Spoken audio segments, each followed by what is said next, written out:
Today, I'm going to be showing you how we can attach some wooden framing to concrete block like this. I'm here with my friend Leah from CJ & Drill. Welcome, Leah. Okay. She's one of my favorite DIYers, and it's an honor for me to work with her today. We're going to show you how to do this thing from start to finish to make it look like the wall was always here. The wall that you're working on will certainly vary from the one I'm working on here, but here in Leah's ugly house, this wall used to be an exterior wall. It's extremely thick. We're actually going to have to frame out two walls, one on the inside and one on the outside. And as you can see on the floor here, there used to be a sliding glass door here. So we'll have to remove the track. We'll also have to remove some of this trim on the bottom. And then the two sides are different thicknesses. On the pink side, we have some concrete that's maybe a 1/4 inch thick. And on the green side, we have some 1/2 inch thick drywall. Now to top that off, we've got a wooden lip that used to be some trim framing up on the top that's going to need to be removed as well. So evaluate the space, see what needs to happen. In many cases, especially if it's just an interior wall, you're likely just going to have to build one 2x4 wall, and then you can put sheetrock on either side of it. Here's a close-up of the different sides that I'm going to be working with, which just means that the framing has to be different widths to accommodate for the different widths of the opening. Once we've evaluated the space, we need to get started on getting the walls and surfaces prepped. Here on the floor, I'm working right up against some tile, and everywhere you see blue tape here is something that's going to be completely covered up with some built-ins. And eventually this tile is likely to be replaced, so I'm not too worried about it, but I will admit I completely forgot about that and had a little panic attack when I was removing this threshold and then the tile cracked on the kitchen side. I started freaking out and thinking about how I was going to tell Leah about this. And then she said, oh, it's no problem. That's all getting covered up. No one will ever see that anyway. So luckily, that was a fortunate situation for me, but just make sure to take extra care when doing any prying around tile or anything that's fragile. On this next step, you want to make sure to take your time and make sure to measure twice on this. I like to always make sure you have an accurate measurement here and don't just measure it in one spot. We need to find the exact width of the opening both at the top and the bottom of the wall, and those will often vary. Almost no house is perfectly square or perfectly plumb. We want to make sure that we get those measurements everywhere you need them. In my case, I needed to get that measurement both on the pink side and the green side, and those were two very distinct measurements. Then make sure to get the measurement for the height as well, and keep in mind we're going to make some adjustments to this when we actually start to build. The goal for this wall, in my case at least, is to build this a little bit narrower and a little bit shorter than the actual opening of the wall. My preferred method is to build the wall on the floor near the wall where it's going to be and then push it into place. And that requires a little bit more space around it, and it makes it a whole lot easier if you give yourself at least a 1/4 inch, sometimes even a 1/2 inch is good on the height in particular. On the width, you can keep that pretty tight. You can go 1/8 or a 1/4 inch smaller than the opening and still be fine. But on the height, I would give yourself at least a 1/4, maybe a 1/2 inch, so that you have plenty of room to angle that thing in and you're not having to smash it with a hammer to get it into place. The other thing to keep in mind is that when you're cutting the framing 2x4s, a lot of times they'll have a little bit of a twist, a cup, or a warp to them, and that's oftentimes going to cause them not to sit perfectly tight against each other, and that will actually make the framing wall a little bit bigger than you expected. So again, that's where that extra 1/4 inch or 1/2 inch makes a big difference. From there, I went out to Leah's shop and made the cuts on the miter saw. Just for reference, many houses are built with 16-inch on-center framing, which just means every 16 inches you have a new stud. In this case, this is non-load bearing, and so we decided to go with 24 inches on center for each of these, which means we didn't have to make very many cuts and everything went pretty quickly. Next, lay your boards out on the floor in the shape that they will be for the wall. The next thing we're going to do is take our measurements and mark that 24 inches on center in my case. It might be 16 for you.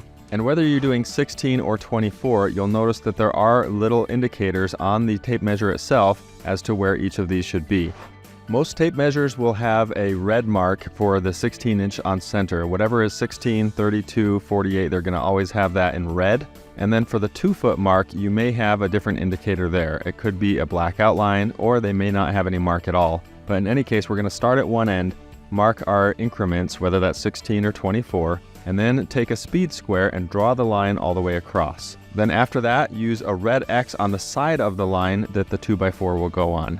This will make it really easy to line everything up afterwards. You just put the 2x4 right up against the X and against the line, and you know you're ready to tack that in.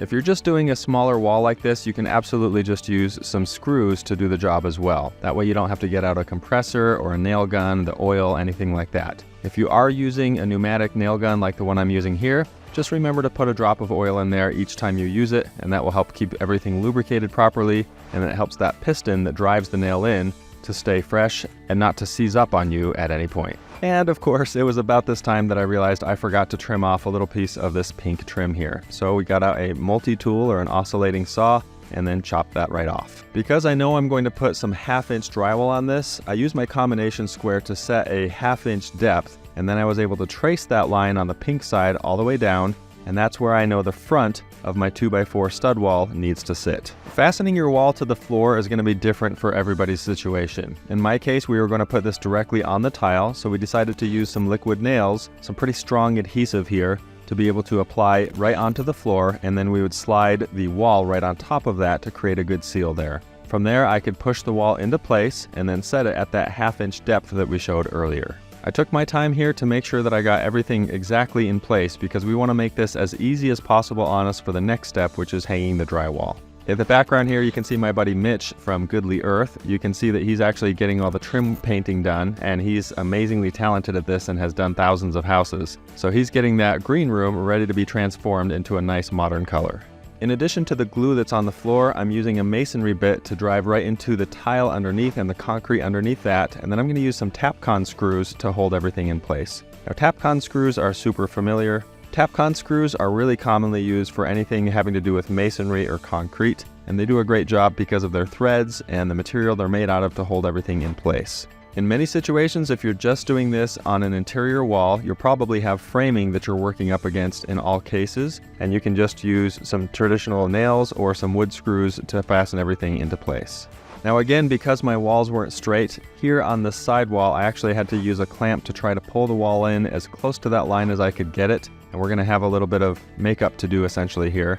Now on building this second wall, this gives me a chance to point out a couple of things that I didn't discuss earlier. First of all, this is my buddy Jeff Ostroff here, who is also there helping us out, and he's helping me hold everything in place to get the second wall built. What you see on the top of the screen, the greenish board, is actually called a green plate. It's a pressure treated board, and those will look different depending on your supplier or where you live in the United States. On this house in Florida, they actually just use a green soaked treatment wood, and that's actually a lot different than what I get in Utah, where we actually have these penetrated marks in there, and it's usually kind of a darker brown. So whatever that is, make sure it's a pressure treated piece, and that when you're putting that together, you're keeping your hands free of the area where the nail might go. If that nail bends up and comes out of the wood, the last thing you want to do is have that go into your hand. So make sure to keep your hands back a couple of inches or as much as needed to be safe. Just like before, we're going to measure and mark each piece and then put them in place, tack them in, and we're ready to put the wall up. I apply the glue to the floor again and then put the wall in place temporarily while I test fit and make sure that the thickness of the drywall is just what we expect. Once I've seen that that looks good and the drywall is just barely inside of the existing wall, we know we've got it at the right depth. So again, we'll tack everything into place with some nails up top and then some Tapcon screws in all of the concrete places. Now that we have everything framed up, it's time to install our drywall sheet. We're using 1/2-inch thick 4x8 sheets of drywall, which is pretty standard.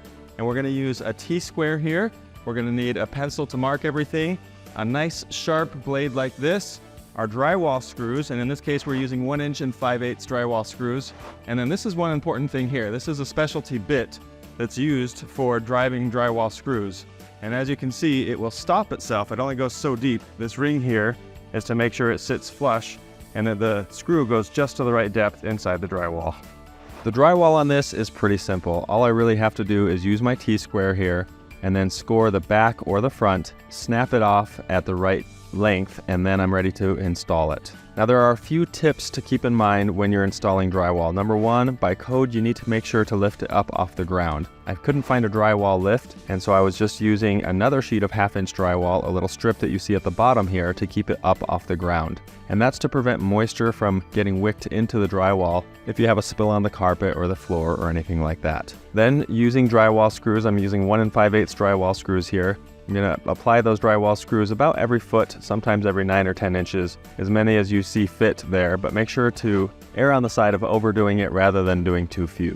Obviously, we want to make sure to drill each of these directly into the stud. Another tool that comes in handy here is a drywall rasp, and these come in all different shapes and sizes. This one kind of looks like a cheese grater, and I found this after the fact, unfortunately, because it does have actually a little drywall lift built into it, but that's okay. Putting that strip down worked just fine as well. So this allows me to shave off just a little bit if you just need to trim some, and it's going to allow you to take off, let's say, a 1/16 or an 1/8 of an inch, and that way you don't have to recut it. Cutting an 1/8 inch or a 1/4 inch off of drywall is really tricky because it doesn't just snap cleanly as it would if you were to do a larger piece. I intentionally started with a bottom piece so that when I got to the top piece, I was able to just sit it right on top of the bottom, drive one screw in, and it holds in place, and it makes it really easy for me to put the rest in.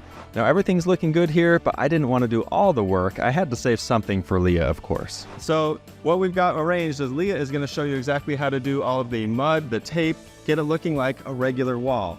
And I'm pretty excited about that. Now, you probably all know Leah, of course, and have seen her channel, CJ Drill. But I want you to head over to her channel, which we're going to put a link to right here, and you can watch the rest of this and see the entire process. Thank you, Leah, for letting me be a part of this. This has been awesome. No, thank you. I really appreciate it. So much fun. All right. Take care, guys. I'm Nils with Learn to DIY, and we'll see you on the next one.